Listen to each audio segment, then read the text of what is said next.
Oh my god. Is this Super Smash Brothers? Please be Super Smash Brothers. Please be Super Smash Brothers. Yes. What? In the Cory Bustards, the males mark out their territories and begin What's a going on? strange courtip ritual Turn it back! which consists Turn it back! of inflating air sacs on their necks damn while it. emitting a booming Why is it guttural working? sound. Oh, here we go. Yes! Super Smash Brothers 2018.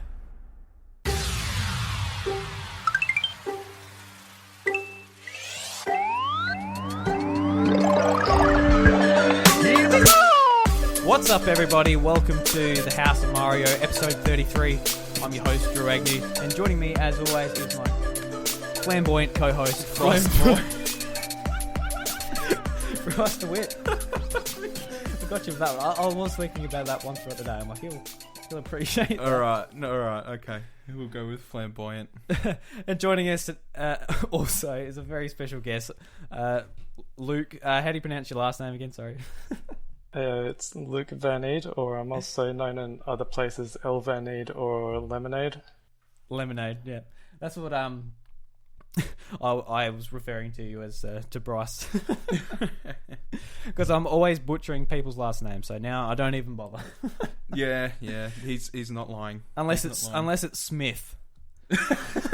Like the most generic of names. Yeah, I get you. Yeah. Today on the show, we last week we didn't talk much about Nintendo, the Direct, what happened. So this week we want to go through, discuss what happened, what got announced, what got shown. I know there are some very exciting things Bryce and I actually haven't talked about yet, so we'll get into that. Yeah, we haven't had the opportunity this week at all. And after that, Luke's actually got a segment he wants to introduce to the show. Yeah. Yes. I'm keen. So to start off, guys, new Wario Ware got announced on 3DS. How do you feel about that? I'll let Luke take the reins first because I've talked a little bit of Wario Ware. Yeah, I was really surprised by the WarioWare announcement because there hasn't been one for such a long time. I think the most recent one might have been on DSiWare or something like that, but I'm a pretty big fan of the WarioWare games, especially Twisted on the Game Boy Advance. I think that one is the most fun. And then when the DS came out, I got WarioWare Touched for that. That was my first game. And then the Wii one, what was that? Smooth Moves or something? Moves. Yeah. Yeah, Yep. I played that in the last 2 or 3 years, and that's a lot of fun as well. We're personal lovers of smooth moves. We love it. Yeah, absolutely. There was Game & Wario, I guess, which was supposed to be a part of the series, but I think everybody feels the same way about Game & Wario. I don't know about you. Yeah, I've played it once. I borrowed it from my brother, and it was okay, but not really that great. Well, it's not what you want from a WarioWare game, if you know what I'm saying. Yeah. My take on it is it's great, but not sure if I wanted it so much for 3DS as I do probably the Switch. Well, I think the 3DS is probably a better fit for it because then you can still copy all the mini games from the WarioWare Touched and Twisted because it's got the gyro and the touchscreen right there. Where if it was on Switch, it'd be a problem with it either being docked or not docked, and it'd just complicate things. I'm sure they would make a very good new WarioWare game on Switch, but not so much a collection of old mini games. Yeah, which is a fair call, but at the same time, I'm kind of just like the way I think of it is if you remember from Smooth Moves, they had like a nunchuck section and like solo Wiimote games and stuff like that. Yeah, those ones would be a better fit on Switch. Yeah, I sort of just figured that like maybe they would have some handheld modes and stuff like that if they released a Switch version, because that way you could take advantage of like some sort of Joy-Con motion and stuff like that with full tilt of the console, and but you're not wrong in saying that with the transition from dock and handheld, it'd be a little bit jarring, and it kind of takes away from the party aspect, I guess. Yeah. Yeah, I'm just so stoked we've got WarioWare at all, to be honest. Oh, well, yeah. Because I started watching the Direct after this happened, so one of our friends on Twitter, he said, "Oh, I'm really excited about new WarioWare." I'm like, "Oh, new WarioWare," and obviously, come to find it was on the 3DS. I'm like, "Oh, well, it's still WarioWare," and I think what you said, Luke, just about it being like the Game Boy Advance games and the WarioWare Twisted and the DS minigames all in one, plus new minigames. I think probably the 3DS is the better platform for that sort of collection rather than the Switch. So when a brand new WarioWare game does come out, I hope that is on Switch, which I assume it would be, because they're using the Joy-Cons and that's going to be so good. I can't wait. Especially with the experimenting with 1-2 Switch as well. Like they were obviously a little more fleshed out sort of mini game type of deal, much like what Game & Wario was, I guess. But you know, just playing around with some of the stuff in 1-2 Switch, as much as nobody wanted to pay $80 for 1-2 Switch. If you've played it, like there's a lot of stuff in there that could be incorporated into WarioWare. Yeah, well, for sure. Just waving those Joy-Cons. Yeah, absolutely. Next up, they announced Dylan's Dead Heat Breakers. I hadn't played a Dylan's. Was it Dylan's Wild Western or something? No, Dylan's Rolling Western was the first one, and there was a sequel as well, which I don't know the name of, but I haven't played either of them. I've heard they're okay games, but wasn't really something that interested me. Bryce, you played the first one, didn't you? Yes, I did actually play the first one. Did you enjoy it? How do you feel about it? I actually thought it was like it is a pretty solid game, considering it wasn't a full release; it was a Ware release. And this one seems like it's a boxed game, which that's in my opinion that's super positive, because I was almost certain that Dylan was going to have like more of a hand in that market. Like earlier than this, so it's good to see that it's finally happening, because I think the IP is pretty good. The game was really fun. Yeah, just people forget about it just because it was an eShop only game. Yeah. It was a Ware game, and it was kind of like, well, you know, unless you were going to spend the time on the eShop, like I did a ton on the 3DS. Like that's where most of my investments went. You know, I guess you'd be more worth buying something a little more fleshed out. I think it was only about $30 though. Like it wasn't that badly priced. Yeah. And they had like the little feature in the trailer for the new one where you turn your Mii's into little furries and stuff. Yeah. What more do you want? Honestly. It's starting to become a meme already, that on Twitter you scroll and people are pointing it out. Oh, really? I haven't seen anything on that. Not yet? No. No. Do I want to? You will eventually. No, it was just kind of just like listen up, everybody. People like furries have found their game and all that stuff. Like just the, you know, the whole fur affinity thing. Yeah. Also announced was for 3DS was Mario and Luigi Bowser's Inside Story plus Bowser Jr.'s Journey. So getting a remake of that, which I don't feel like was 100% necessary. It doesn't feel that old, that game. Does it? No. Especially since they skipped Partners in Time, which was a lot older. And Partners in Time is a damn good game. It is a damn good game. Yeah. Well, but I think it's funny you say that, because most people think that's one of the worst ones in the series. Nah, no way. Nah, I enjoyed it a lot. I'm not sure what it is. I think it's just the aesthetic. Bryce just loves babies. Phrasing, dude. I actually think like it was one of the better uses of the touch screen, like in an RPG sense for the DS. I actually really enjoyed it. I know that like a bunch of us did as well. It's probably not. It wasn't as hard as Superstar Saga, I'd like to say, but I haven't played Dream Team either. I haven't played Bowser's Inside Story, and I can't say much for either of them. But I personally really enjoyed Partners in Time, almost as much as I did Superstar Saga. The only one I've played is Superstar Saga, back when that was new on the Advance, and that also got a remake last year. So yeah, maybe they're gonna remake all the best ones out of them. Well, the weirdest thing about this is they announced it for 2019, which is it's March. Yeah, they've got a long time. I'm just glad they're keeping the support for 3DS going, because I really love the 3DS as a system. Yeah, so do I. A lot of people are quite quick to say, kill the 3DS, it needs to die. But a lot of these games, like, they're not... apart from the last one we'll talk about on 3DS, what got announced here, but a lot of them aren't sort of the games that are taking away from the Switch. Like last year when Mario Party came to the 3DS instead of Switch, it's like, okay, guys, this probably could have been on Switch. I think it would be a lot more exciting to have the 4-player co-op and that on Mario Party's best 100 games. I think that would have been a lot more suitable. But stuff like this, where they pretty much have the engine and the assets ready to just make a brand new game, and also Wario Ware and this Dylan's game, I think they are best suited to 3DS. Yeah, absolutely. Yeah. No, I haven't really got much to say on the matter, I suppose. It's had a fantastic time with previous entries. I'm not sure if pushing forward this way is necessary for the series. Just remakes. Yeah. And Because, again, it wasn't that long ago. And to be honest, this new art style they've used for this series on 3DS, I actually prefer how it looked on DS.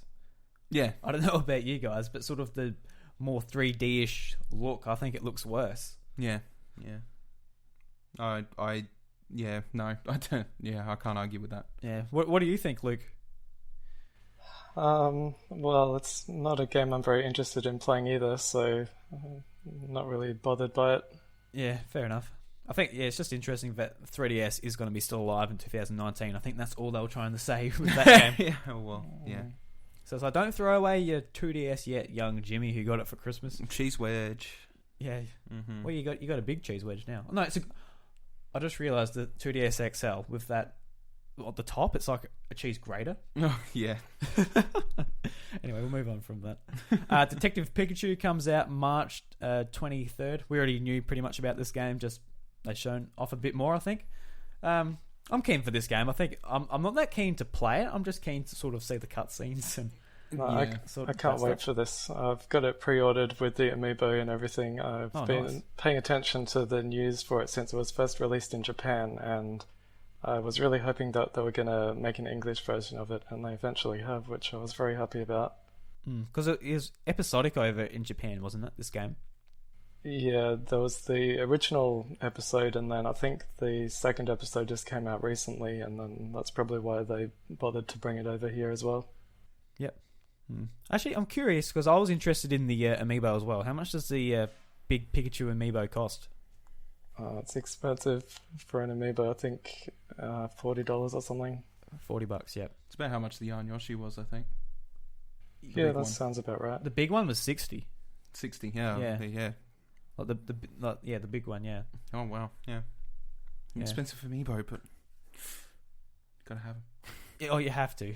Oh yeah. Not for $60. Oh well. And last for the 3DS, Luigi's Mansion remake confirmed for this year. Yeah, how do you feel about that? This is good for continuity reasons. Yeah, that's pretty much. I think that's literally because Luigi's Mansion was on the GameCube. If you're going to put it on the Switch, then it's like, oh well, the Switch or the Wii U, I guess. If you really on the Wii U give a shit about the Wii U eShop, I guess. It's like, well, okay, but there was a sequel on 3DS earlier. You might as well just chuck it on there, and it's just where it needs to be. Yeah. I don't think there's much to say beyond that. And they've already got the assets ready to go to remake it as well. I think that's more I think they're looking for things to keep the 3DS alive that aren't necessarily like, all right, let's start a brand new game like what they did for Kid Icarus and stuff like that. Well, yeah. You won't see that. Yeah, no, definitely not. I haven't even played 2 yet, so I can't. Yeah, I can't talk. Play through 1. It makes sense to put it on 3DS because they've already got the engine and stuff on Luigi's Mansion 2, but I kind of would have preferred to see it in HD on Switch. That is one. But I'm gonna get it anyway because I really like the first Luigi's Mansion. Yeah, don't get me wrong, I'd absolutely love to see it on Switch as well, but I think for continuity's sake, it was probably safest it stayed on 3DS. I'd like to see both of them released on a home console because that's how I enjoyed Luigi's Mansion 1. Yeah. So, I have to agree with you there, Luke. Just go back and play the GameCube version. I mean, I would if I could get a working GameCube again and find a copy of Luigi's Mansion and... Yeah, I've been playing a lot of GameCube games in the last 2 or 3 years, and I replayed Luigi's Mansion, I think last year or maybe the year before, and it's still really, really good. Except the only thing I don't like about it is the final boss is too hard, and I couldn't beat it. Oh, right. And the 100% completion requirement is ridiculous. It's almost, I would say, probably worse than what was it, Wario Land 4? I think it was. It's even worse than that. If you get knocked over and you let a coin despawn, then it's over. You have to restart. It's so silly. I don't know how it got that bad.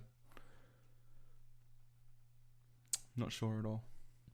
So what is it? You just have to collect all the coins. You literally there is particular spawns for just about everything on the map, and when you suction paintings and stuff like that, money will drop out, but it'll only ever happen once. So if you miss a coin, it's over. Right. Yeah, and I think the money also disappears if you take too long. Is that right?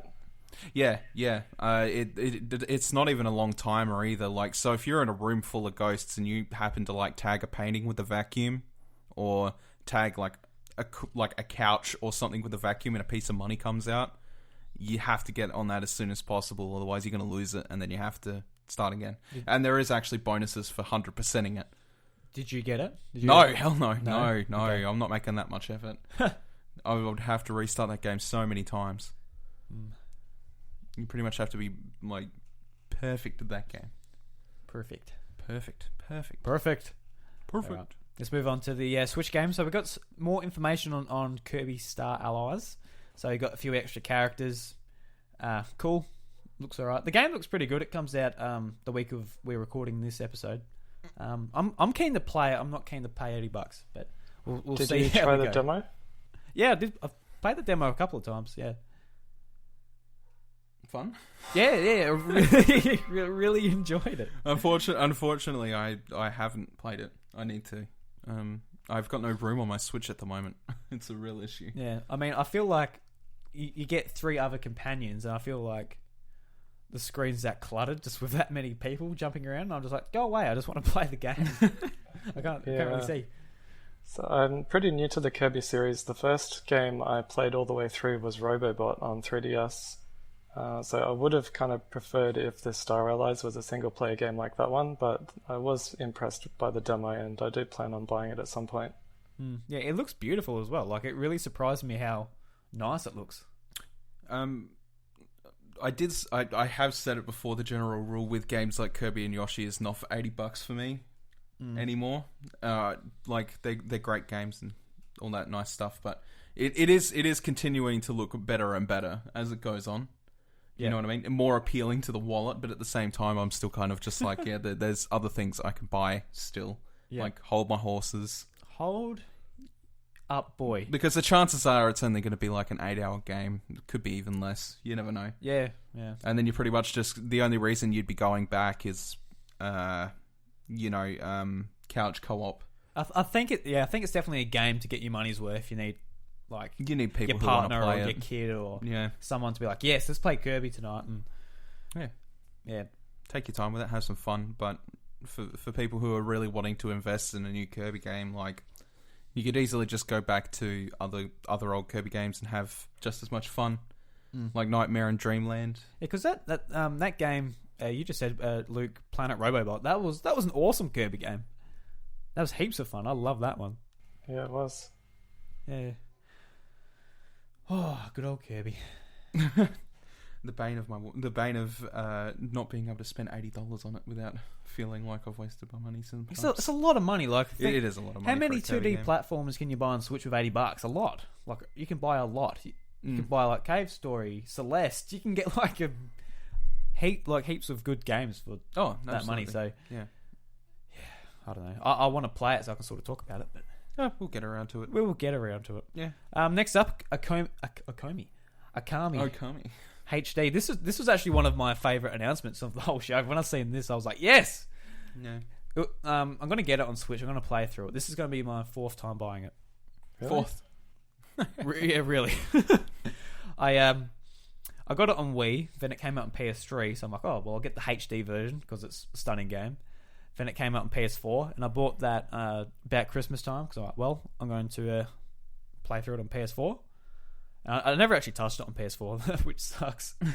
And now it's on Switch. It's the perfect place for it with the touchscreen controls and the portability.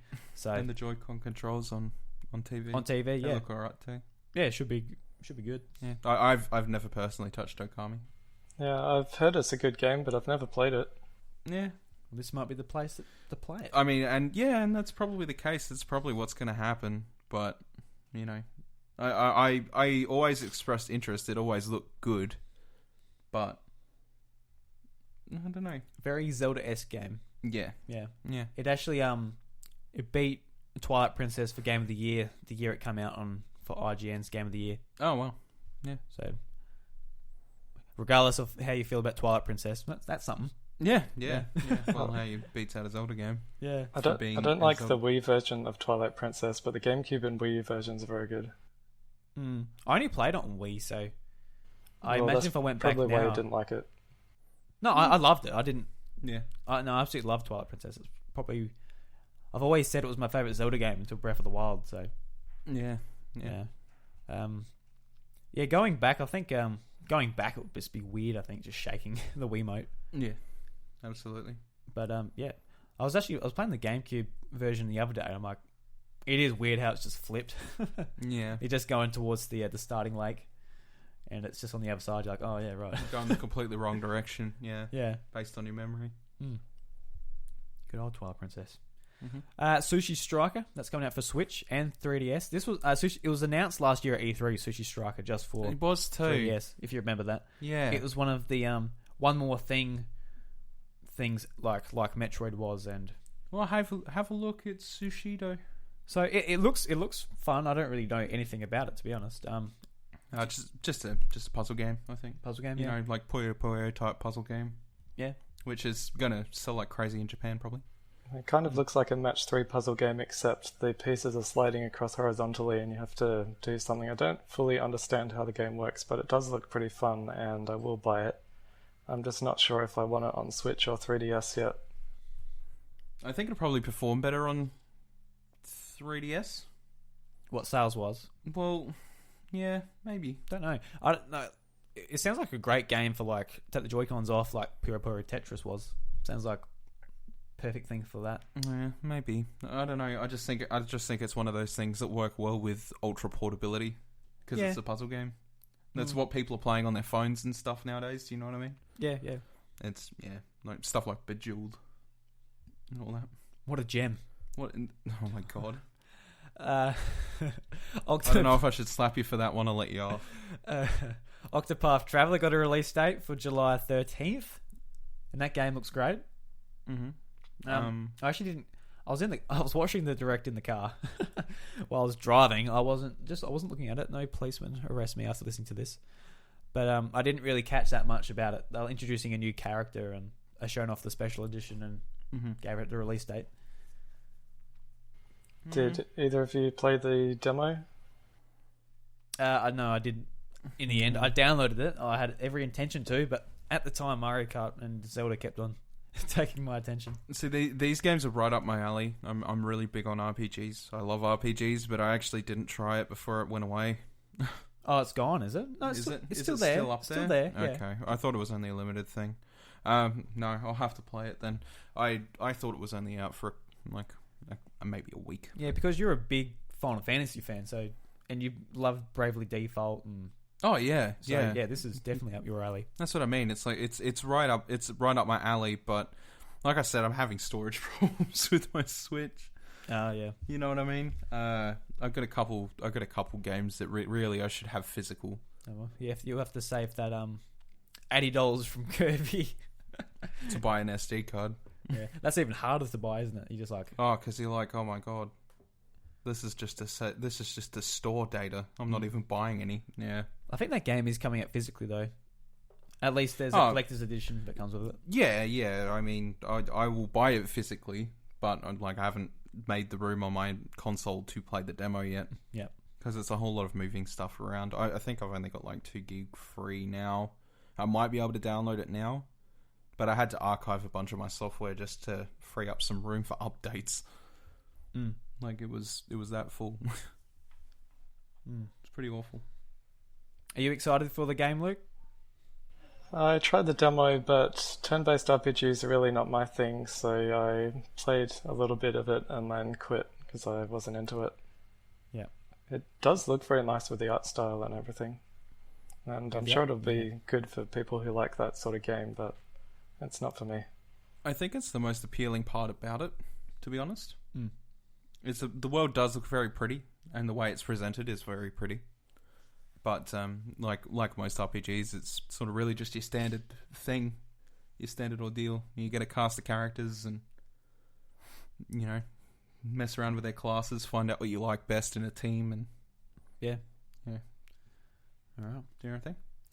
Travis Strikes Again, No More Heroes, coming out this year.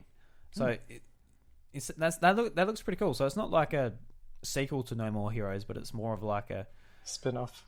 Yeah, spin-off, sort of like he goes into different video games which aren't so it's sort of like mini games or mini games, I would say. Yeah, it looks a lot of fun to me. Did either of you two play the first No More Hero games? Yeah, I dabbled in them a bit. I've played them for about probably 3 hours. Okay, in the last few years, I've played through both of them, and I really like them, especially the second one, when they added classic controller support. And then the second one also has these kind of NES-style mini-games in it as well. Okay, so that's something they've brought over to this from the second game. Except expanded on the mini-games a whole lot more, and it looks heaps of fun based on that new trailer. All right. Yeah, no, I thought it looked really flashy and really fun, and I think that's stuff that, you know, I find interest in stuff like Fury, maybe. Oh, yeah. Where I'm kind of just like, you know, I want to play a game that's just flashy, beat the crap out of things, you know. So I've actually considered giving it a go. I didn't spend much time with the first two at all, but that's mainly my lack of not owning copies more than anything. So, I mean, I'll probably wait for a little more stuff to come out about it and see if it's worth a purchase. Yeah. You know? Yeah. We got Dark Souls Remastered. It's got a network test, and funnily enough, it's getting an amiibo. Which I don't think anyone was expecting. But the amiibo is going to be very hard to get. You can only get it on Nintendo's eBay store. Oh, God, I don't know why they do this. I guess they're just like, we don't know how many people are going to want this. They're probably going to sell like hotcakes. It is Dark Souls. I know that's not saying much nowadays because people are like, oh, this is a clone of Dark Souls, or this is like, it's become its own genre almost. It's ridiculous. And I think there's a lot of people that are going to want to play a remastered Dark Souls on the go. Yeah, and even if you're playing it on PS4 and that, they still might want an amiibo of it. Yeah, just because it's a collectible, right? Yeah. You know, people might not even have a Nintendo console. But why their eBay? I don't know. That's just the store they use. It's they really want to. I don't know. It just probably just because there's not very many of them, and there was one other amiibo they sold on the eBay store, which was the Box Boy amiibo. And that's right. I wanted to get that, but it sold out in about 40 minutes or something, and I didn't get it. Oh. See, that's the problem. That's the problem with selling stuff like this on eBay. It goes too quick, you know. They'll have those Solera amiibos up there, and there'll be a limited quantity of them, and they'll just sell so quickly. You'll never see one. And I will try to get it, even though I don't want Dark Souls. It's just a really cool looking amiibo. Yeah. Praise the sun. The good old praise the sun. Yeah. The thing is with it though is I could understand if there was like some sort of really minimalistic value to them, but I feel like these limited edition amiibos that actually have some features in them being sold on the eBay store, I just don't think it's fair. It just kind of harkens back to when they started releasing amiibos and people were just scalping the crap out of them. Yeah. You know, I think that's super unappealing. Doesn't make me want to go on the eBay store and buy it. It makes me just want to go, I can't be bothered. Yeah. To be completely honest, it's not. Yeah. I don't know. Oh, well, won't worry about that. Enough about the amiibo. Oh, well, you can save your money and buy Kirby and an SD card. That's all right. They've shown heaps about Mario Aces, Mario Tennis Aces, and what they've shown in this direct actually looks awesome. Yeah, looks really good, and I think they have to make this game look pretty good because the last one on Wii U was not very good. Yeah, at all. Pretty average. This will be the first Mario sports game that I buy. Well, really? Assuming that the demo that they release is good, I plan on buying it. Oh, the tournament demo, that's right. That's the thing that's happening. I really like that they're doing this too. But they're doing like you can test their games online before it actually comes out. Yeah, it's good. It's good.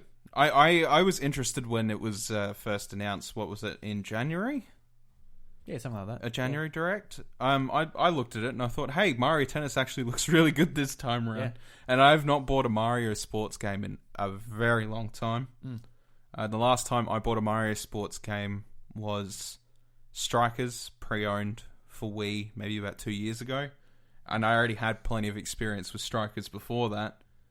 It was just kind of like, hey, it's $9 and I can't find a copy anywhere else. Yeah. But like Mario Sports Mix and all that stuff that came out after that, it all went under my radar. I only had like 2 ball sport game Mario games, or fucking or the Olympic games. I didn't even bother with them, for example. No. But I had 3-on-3 and I had Strikers, and those were 2 really good sports games. Never really ever bothered with tennis. I had Mario Golf on the 64, which I enjoyed. Yeah. So seeing Mario Tennis and being like, hey, this would probably be my first entry into Mario Tennis, and this looks really fun. Well, just when they started going into detail about the different types of shots you can take and like all that, it's like, oh wow, this is awesome. And seeing Chain Chomp with just a tennis racket in his mouth, that's awesome. Looks great. The thing I'm most interested about that is the addition of the story mode, which they still haven't really explained a whole lot about, but that's why I'm gonna buy it. I think it's going to be a very standard Mario affair this time around, but they actually did have a Mario Tennis game that had a story in it, and it was really kind of strange. Yeah, I've heard the old Game Boy Advance and Game Boy Color games had an RPG mode, which is different to what this is, but a lot of people like those old games for that. Yeah. I always hear positive things about the handheld Mario Tennis games, but never a ton of positivity from the console-based ones. But this one, does look really good, and it may even warrant a purchase from me. The birthplace of Waluigi, so you can't complain. Waluigi is great. He's got a rose in his mouth in this one, so like, oh, wow, a bit of a romantic. Oh yeah. All right, we might do a few more of these quick fire because we've still got a fair few more to go. We're already at the half an hour mark. Don't want to be here all day. Too much in the direct. Or do we? All right. So we got Captain Toad is coming to Switch and 3DS. It's got new Odyssey levels included. I had been thinking about them porting that to Switch, and I wasn't going to buy it if it was only ported to Switch, but then they said it was on 3DS, and that game is going to look amazing in 3D on 3DS. It will, yeah. I think it is perfect for the 3DS, and I think that's where it should have been in the first place. So, I guess that's why I'm buying it. I never played it on Wii U, so I'm happy to play it on Switch. Yeah. Yep. Undertale, awesome game coming to Switch. Yeah, absolutely.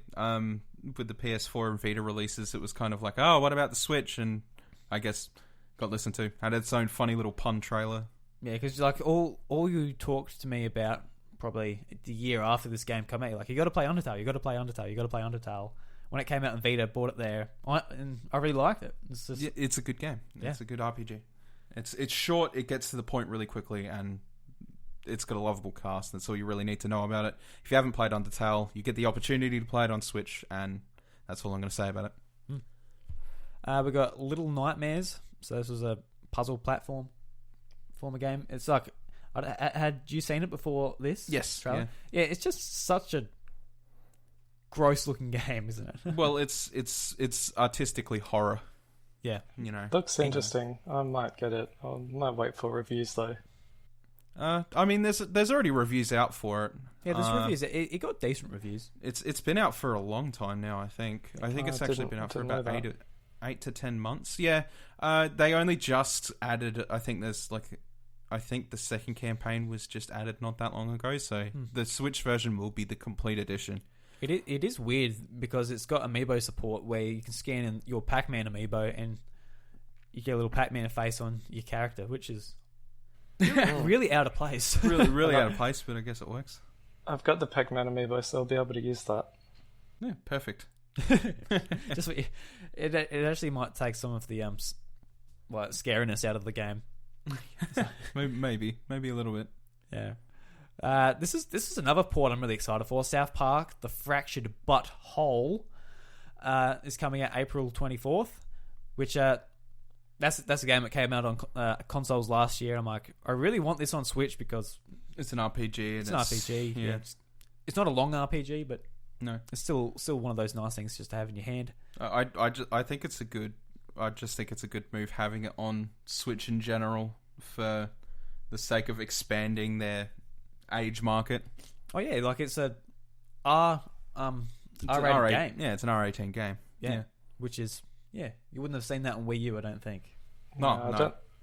I don't like South Park, so I've got no interest in that. Yeah, I mean, the last one, which was Stick of Truth, was pretty good. The issue with South Park in general, as somebody who's watched it over the last, I don't know, decade and a half, is every time they try and make a South Park game, it usually turns to crap. It's like, oh, this would be gold because it's potty mouthed and, you know, in jokes, but that doesn't happen with South Park games. But with Stick of Truth, they pulled it off really well. And then I don't know about this one, but looks alright. My partner bought Stick of Truth and played it herself. I'm not sure if I'll buy Fractured But Whole, but I think it's just good there to expand the library up to, you know, R18 going forward and ahead. I think that's pretty important to its actual economical. Yeah, I hope we see more of these games sort of come out day and date as well, because at the moment I'll be able to go and get South Park on PS4 and it's probably going to be $50 or $30, whereas now it's going to be $80, $90 on Switch. So that does hurt a bit going to get the Switch version when you can see the other versions for a lot cheaper. Yeah. So hopefully Ubisoft and these publishers sort of see a reward in putting it day and date. Yeah. It'll be nice. It will be nice. You got your Hyrule Warriors. That's coming out. Not much to be said on that one. No, I'm going to buy it and that's all I need to say. Yeah. ARMS has a 3... I already played it too, but I'll buy it again. Yeah, I've played it too. I've hacked and slashed enough. It's mainly because of the combination of the DLC from the both versions is my thing, because I didn't play the 3DS version with its unique DLC. ARMS has a 3-day test punch, and I was really quite happy to see they're pushing ARMS again. Yeah, like, there's nothing new for us who have bought it, played it, but it deserves the push. Absolutely, yeah. We got a Splatoon European Championship, and also Off the Hook concert with Limestream Splatoon 2. Version 3 is coming out as well, late April. It's got 100 new pieces of gear, new stages, Piranha Pit, Camp, Triggerfish, Wahoo World, and a new rank X, which is something I did not even have to think about because I'm not getting anywhere close to rank X. No way in hell. No. I'm probably like, I'll be like rank probably C. It's all right. We'll have to harass SpongeBob and Matty Kuma and the team at BR Octolinks. Harass them and just be like, yeah, tell us what it's like in rank X. Yeah, pretty much. Oh, no, it's cool. It's cool they're adding that though, just for people who are like, oh, they want to make the extra push. They got the rank S plus or whatever the top is at the moment, and they're like, well, there's nowhere from here. Yeah. They just want to make the extra push. It's a very, from what I understand from tiers like that in competitive games as well, it'll probably be something you have to maintain or it'll decay. Yeah. You know. Anyway. And Splatoon 2 is getting its first paid DLC. So it's called Octo Expansion, and it's its own single player mode. I think this looks awesome. It does. Out of all the games I was thinking about DLC for, I was thinking mainly Mario Odyssey, but I wasn't thinking they'll go back to Splatoon 2 and put a whole new story mode in there. Actually, somebody picked out like a couple things, which I would imagine a lot of people would have picked this out. But running through that trailer and seeing like the main character Octoling walking through the train, and then you get like an image of Pearl and Mariner, and they're dressed in like gangsterish attire. Yeah, it's actually a complete reference to Biggie Smalls and Tupac. Is it? Yeah. Wow. I was like, wow. I didn't notice that. I don't know how the hell I didn't notice that. That's pretty awesome. But I like the idea of like going into the non-corrupt Octoling side of things. I think that looks awesome. I think them just being like a standard enemy like they have been in the single player, it was kind of just like, why can't we just play as them? Now we do in some demand. And all the new gear looks really cool. Yeah, it does. Yeah, it really does. I agree. Yeah, haven't played it in a while, so this will be something to bring us back to. Yeah. Yeah. Splatoon is my favorite game of all time, so I'm really looking forward to all this DLC and everything. Especially the amiibo that they're bringing out of Pearl and Marina. Yeah, absolutely. Question for you then: how do you feel about it being paid, considering all the DLC we've had like before all of this for both the games has been free? How do you feel about this one being paid? I don't have a problem with it at all. The free updates they've done have just been maps and clothing and that sort of stuff, where this has got a whole new single-player mode with 80 stages or something like that. So yeah, it's fine. See, I'm a sucker for DLC for games I like. Oh, absolutely. So I have absolutely no problem paying the cost, despite the fact like everything. I think that's what makes me want to buy it more, is that they constantly release free and new content, which is not something you can say for a lot of games nowadays. No. And it's not small content either. It's always like maps or weapon sets or, something like that, which is awesome. So I'm happy to pay any cost that they put on this expansion. I guess it's called, eh? Yeah. So, yeah, I don't know. I'm excited. I'm excited for it. Looks good. Yeah, like not many publishers sort of treat their customers as well as Nintendo has with Splatoon. And ARMS, for that matter. And ARMS, absolutely. Yeah. I'm thinking back to Halo 5 on Xbox One, where you can put money into it, and it helps development costs, and it gives you some skins and new weapons and stuff like that. But you're getting all your maps and updates for free. Yeah, and I thought that was quite a nice way of sort of being them having a revenue stream, and also them treating their community with respect and keeping their game fresh. Well, yeah, the thing is that it keeps the community balanced. Map packs are a really dumb idea if you want to segregate your community. And especially when games get older, like you look back to like old Call of Duties and stuff like that, they lose player base because the new one comes out. And then if you're trying to find players, it completely dies off the map because people that don't play map packs won't get the all the extra stuff, and it's just I think it's a reasonable thing to keep everything balanced and just have cosmetics. Yeah. Anyway, yeah. Yeah, so I'm more than happy to give them $30 for a brand new single player thing to go through. Yeah, absolutely. I agree. All right, so let's move on to the biggie. The thing that made me go, yes, in the car on the way, wake up my girlfriend when she was sleeping on the way to Adelaide. I still haven't talked to you about this, Bryce, but we're big Super Smash Bros. Fans, and we were just waiting for the announcement of this game this year. Mm-hmm. And the way they sort of announced it, you knew there was Smash before you watched this trailer, didn't you? I looked at it. I'm just like, this has to be what I think it is. Because it started up, and it was initially just how they announced Splatoon 1 with sort of the white background and the paint being splattered. Mm-hmm.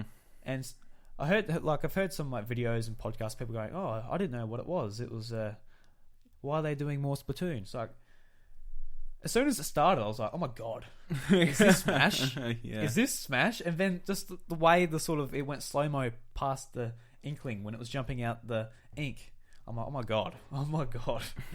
Then obviously when it went dark and the music started and you could see something in the eye and it's slowly coming closer, you're like, yes! And there it is, this year. But what I want to talk to you guys about is, do you think this is a brand new Smash Brothers game, or it's a port of the Wii U version? I was about to mention this myself. I'm going to let Luke lead this one. Yeah. Well, just going back to the announcement, I wasn't expecting Smash at all. Partly because I'm not a very big Smash fan. I don't really like that game at all, but...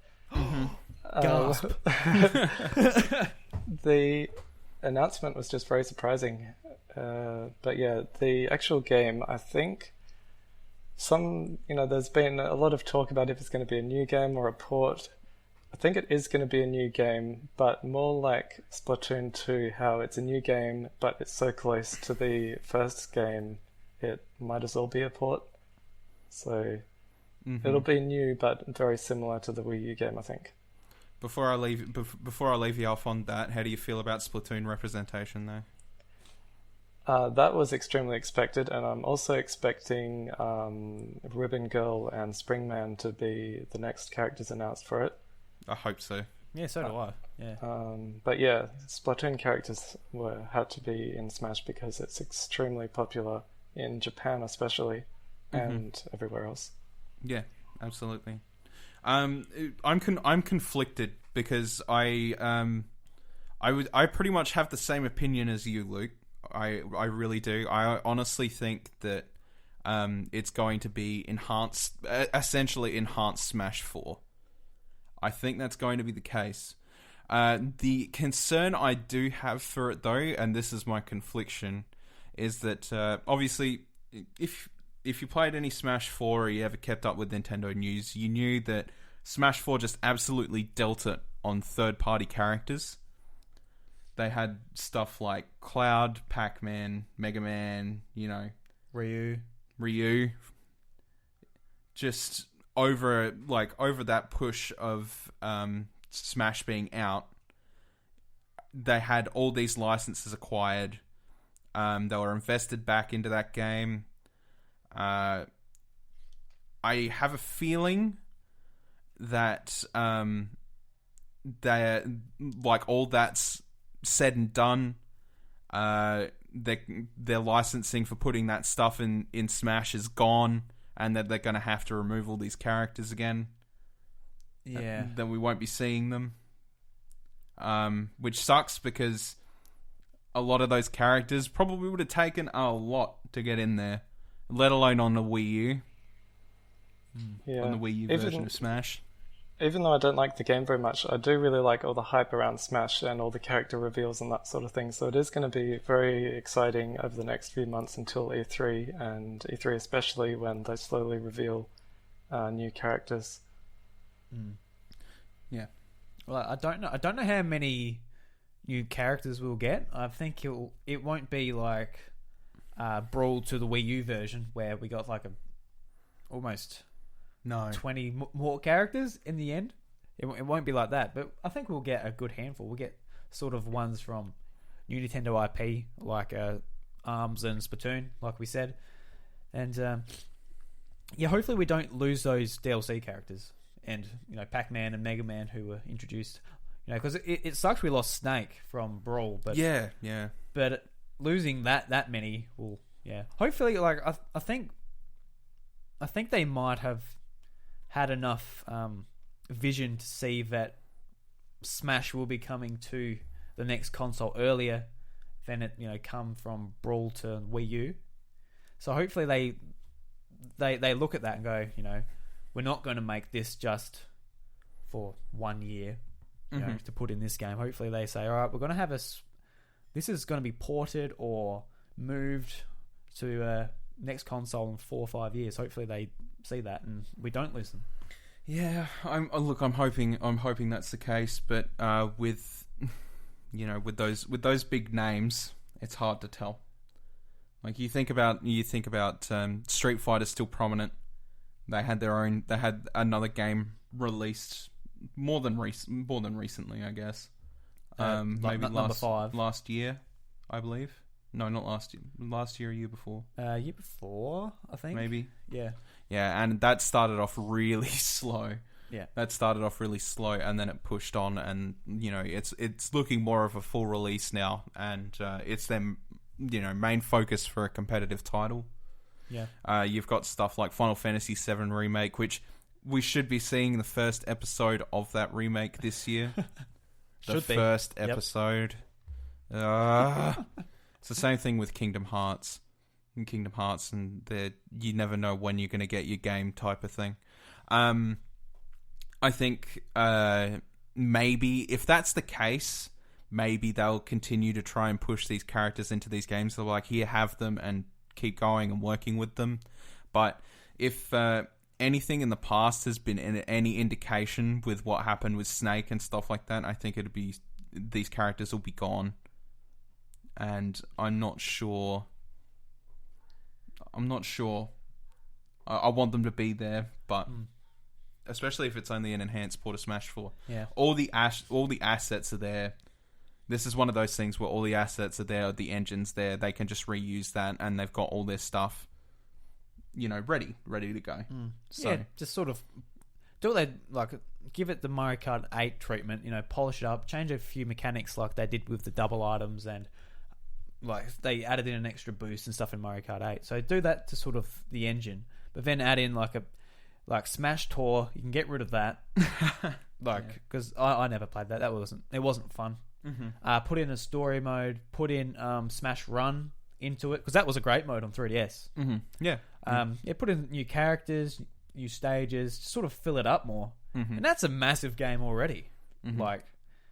And to be honest, that's what I want. I don't need it to look completely different and be a completely different game mechanically. No, yeah, no, I feel you absolutely. Yeah. I think. Yeah, I don't know. My conclusion, because I don't want to ramble on too much about Smash because I could all day, but my conclusion to it mainly is I think it's perfectly reasonable to expect it to be either a port or a new game at this point, if they're reusing assets. So it's hard to tell, but people are like, oh, they've removed Bandai Namco from their little copyright line and all that. Yeah. But I'm pretty sure it also wasn't in there last time we had Smash hype going up. Yeah, it wasn't really like it.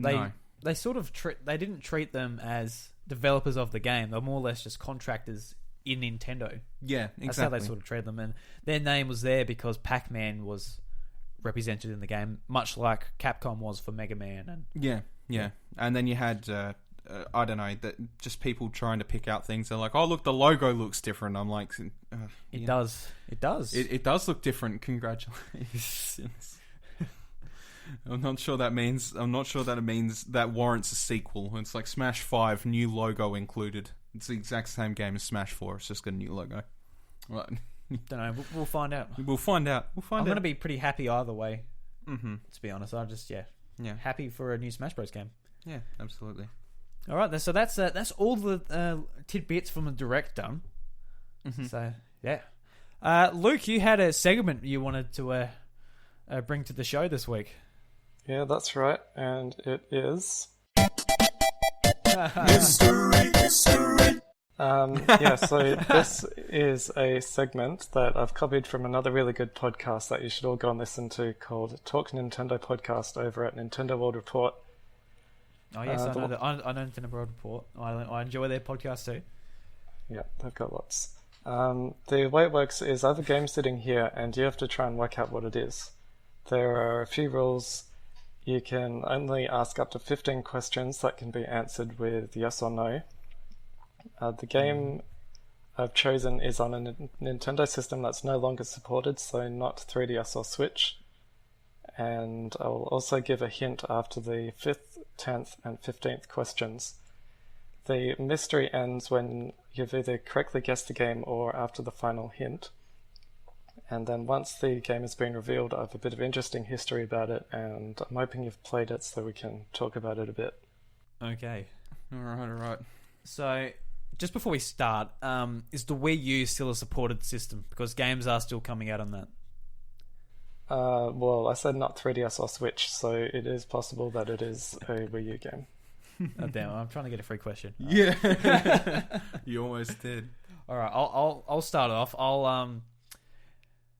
Is it on a Nintendo handheld? No. Okay, so we're taking turns. You go. Was the system it was available on released in the 90s? No. Okay, so we got GameCube, Wii. Mm-hmm. Yeah. Yep.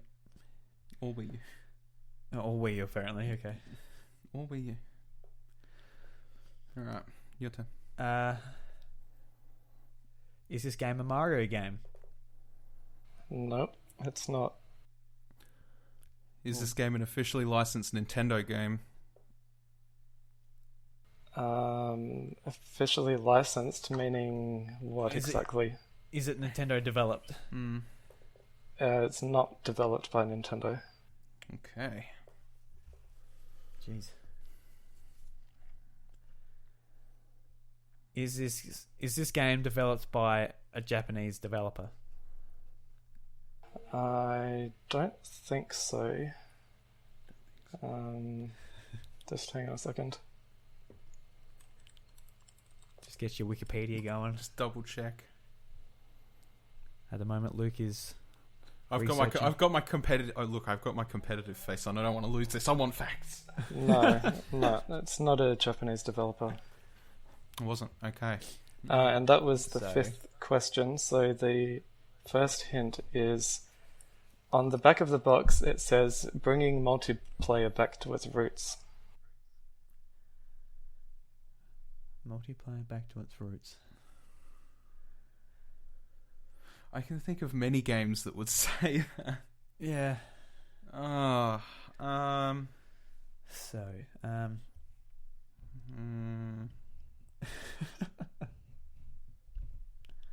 multiplayer back to its roots. So, what games do we have that are non-Japanese developed? So, American, probably. Could be European. Ooh. Is this game a first-person shooter at all? Yes. If we guess it, do we lose automatically, or? No, if you guess it, you win the game. Is it GoldenEye? Can you be a bit more specific? The Wii version. The Wii version, the Wii GoldenEye version. Yeah. Yes. GoldenEye 007. That's it. Yes. Nice. Got it in only 7 questions. You didn't need any more hints. Because I was thinking GoldenEye. I'm like, oh no, that was 64 90s. But yeah, when you said that, oh yeah, it was remade. The only reason I picked that out is because I actually have a copy of that on my shelf, and it's one of the only Wii games I have remaining. Oh really? Yeah. Yep. Yeah. Nice. So I was just thinking back to my collection, and I'm just like, hang on, American developed. Well, I think it's actually European developed. It is. Yeah, I don't know who developed the port, but developed by Eurocom, and then it was later. Yeah, it is. I am wrong. I am wrong on that one, but I got it. But yeah, I've got a bit of history on the game. So, oh yeah, I want to hear it. GoldenEye 007 for Wii was first officially announced during the Nintendo 2010 E3 press conference, but a few weeks earlier some details of the game were leaked, including the box art and that it would launch with a special gold-coloured Classic Controller Pro, and that was actually one of the hints. I also remember that the trailer for it was leaked the day before the press conference, so that's kind of funny. And the game is a reimagining of GoldenEye on the 64. The single-player campaign starts off at the dam, just like on the 64 game, but from that point on there are more differences than similarities. That includes changing Bond from Pierce Brosnan to Daniel Craig. Yeah, that was the biggest thing. Yeah. I remember that. Yeah. Mm. And people were like, oh god. Anyway, continue. There's a big focus on the multiplayer on this Wii game too, with support for both online and split screen with various different game modes. and I think from what I can remember, the modes for online were different than the modes from the local, which was kind of strange. And it was released on the 23rd of November, the 3rd of November 2010, to generally positive reviews with a Metacritic score of 81. And almost exactly a year later, a remastered version was released on 360 and PS3 with a few new modes. So there you go. Yeah. I think the biggest thing in the end was bringing multiplayer back to its roots. Because they made a massive deal of like this game being remade at the time, and they emphasized how much like couch multiplayer was back on the 64 with it. And with me, who has like fair few personal memories of playing 64 GoldenEye, and then watching that trailer and being like, it's GoldenEye. When they were talking about, they're like, oh, GoldenEye is, yeah. So, I don't know. I commend you on that one, because I probably wouldn't have guessed it if I didn't get that hint. I reckon when you said there would have been a hint for the Gold Pro controller, I would have got that one, because I remember trying to get that Gold Pro controller like a while after the game had come out, and it was really hard to get because Limited. Limited, yeah. And that controller looked awesome. Yeah, the Classic Controller Pro is really good. I actually imported mine from Japan as soon as it was released, and it's an extremely good controller. Mine's a black one though, not gold. Yeah, I never got the Pro. I just had the original one, which is more similar to the Super Nintendo controller. The Pro version was a lot more comfortable and had better buttons. Yeah, definitely. Did you get to play it much on online at all? I played it a lot online and locally. It was heaps and heaps of fun with lots of different modes and stuff. And it's probably the game I played most online with the Wii. It worked really, really well. See, around the time that I had come across it, it was really hard to actually find a copy of it, and the only way I came across it was I was just like, hey, all these games for Wii going for cheap at EB Games, because the Nintendo Network, what was the Nintendo? What did they call it? Nintendo Wi-Fi connection. Yeah. That's right. When Nintendo Wi-Fi connection was going down, they just had like a whole bucket of these games, and I'd picked up GoldenEye, I'd picked up Strikers, I picked up all these games for like $9. Because I didn't have I was like, the Wii came out around the time that like my family didn't have a lot of money to spare, so it was kind of like coming across video games like that and then going back to them was a little bit of a hobby there for a bit. And I just remember like harkening back to like when they were talking about re-releasing GoldenEye and all that stuff, and I saw that there and I was just like, I have to grab it, and so I did. Did you play through the single player? I played a little bit of it. I didn't get through all of it though, unfortunately. It's really good. I just replayed the whole game just in the last 2 weeks, and it is still really, really good. I recommend playing it. The final boss is kind of annoying, but it's... I mean, he was in the 64 version as well. It's a really great game, and anyone listening to this should go and buy it and play it.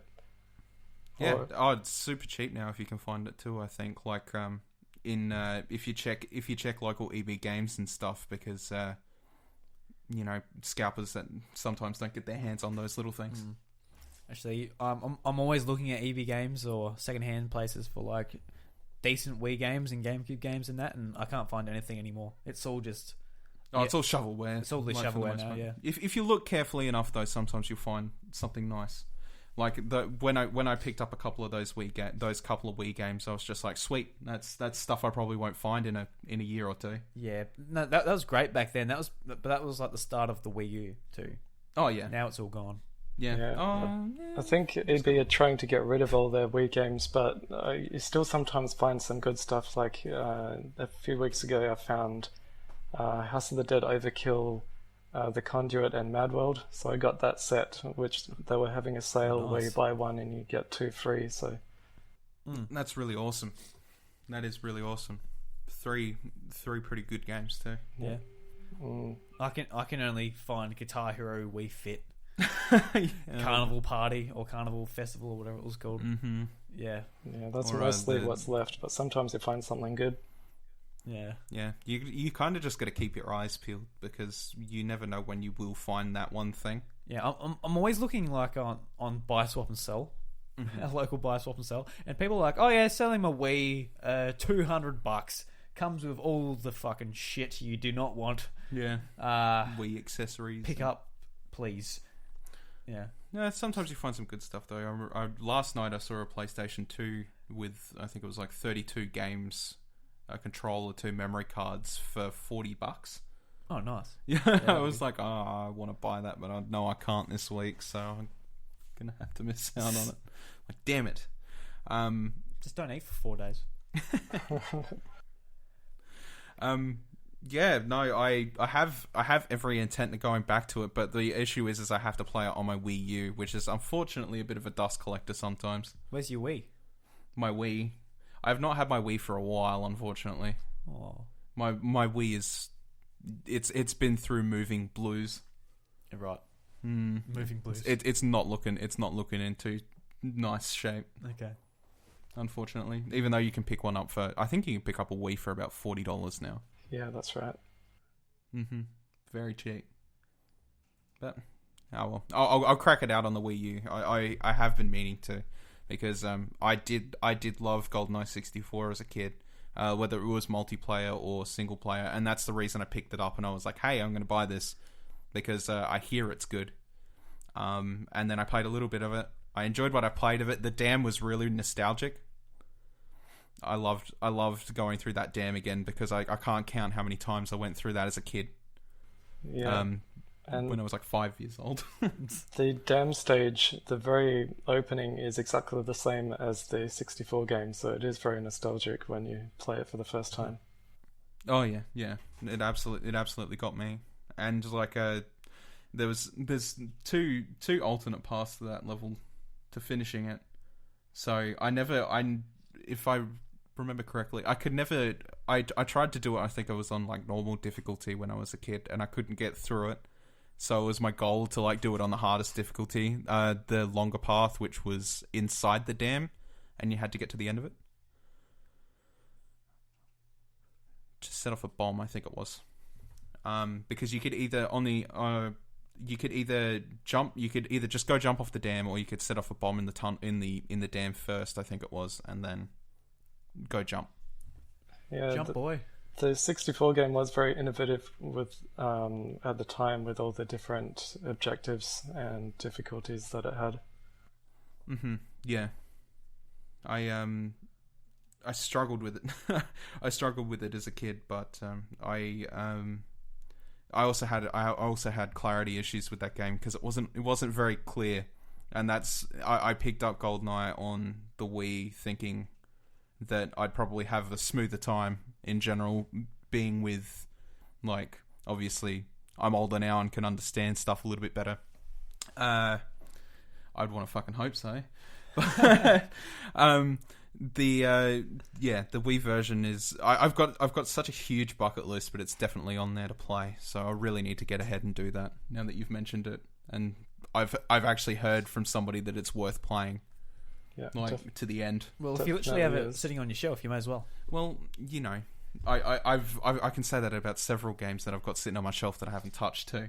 Absolutely. But you know, as gamers, especially us that go back and pick up old games, we have an insane backlog. Yes. I'm sure you can relate, Luke. Yeah, definitely. But I still play through a lot of games, so it's good. Yeah, you seem to play, like, just seeing what you post on Twitter, and I'm like, oh my god, you finish so many unusual and like older games. I'm like, that's awesome. Yeah. Like you said before, I saw your post about Mad World and the Conduit and stuff. I'm like, where in 2018 do you get the time to go finish the Conduit? But that's awesome. Yeah, I prefer shorter games so you can get through them fairly easily and quickly, but just looking I keep a list of everything I play. So last year I played 60 games and finished 44 of them. So that's very nice. I'm lucky to get through 6. But that's usually down to my game choices. I play never-ending games. Yeah, well, to be fair, 2 of those games last year for you was Zelda and Xenoblade 2. Mm-hmm. Not very short games. Oh no, not when I strive to complete them to the end.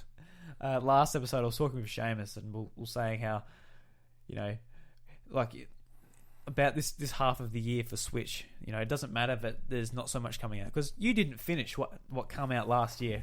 I'm like, oh, apart from Bryce, he finished Zelda, Xenoblade 2, Mario, Splatoon 2. He done that, but normal people haven't. Yeah, there are still games I haven't even bought from the last year yet. Like, I plan on eventually getting Fire Emblem Warriors and a bunch of other stuff. Oh yeah, there's still plenty of money I got to invest in 2018 on 2017 games. Yeah. Oh well. Yeah, that's the way it is. Oh well. Hopefully they're cheaper. I'm sure they'll drop in price a little bit somewhere, but yeah. For now, it's just waiting for that to happen. All right. Okay. Yeah.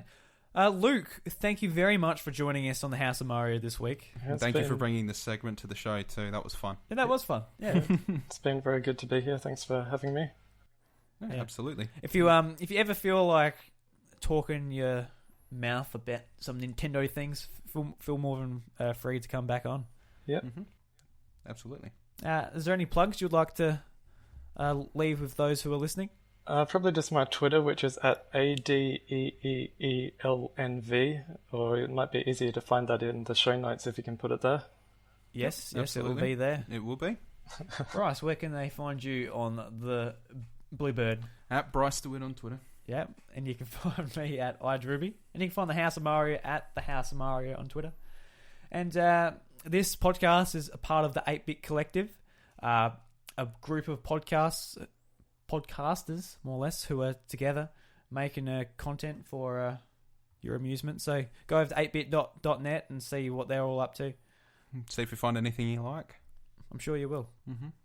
There's interview podcasts, news podcasts, D&D podcasts, pop culture podcasts.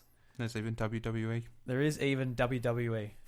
I tell you what, I'm very knowledgeable about the wrestling men. There's one. Did you know, Bryce, there's a wrestler called The Rock? He's a strong man. He can throw a chair. All right. Once again, Luke, thanks for joining us. Bryce, you're a walking shitpost. Sorry. Whoa. Okay. All right, guys. We'll see you next week. See you guys. Yep.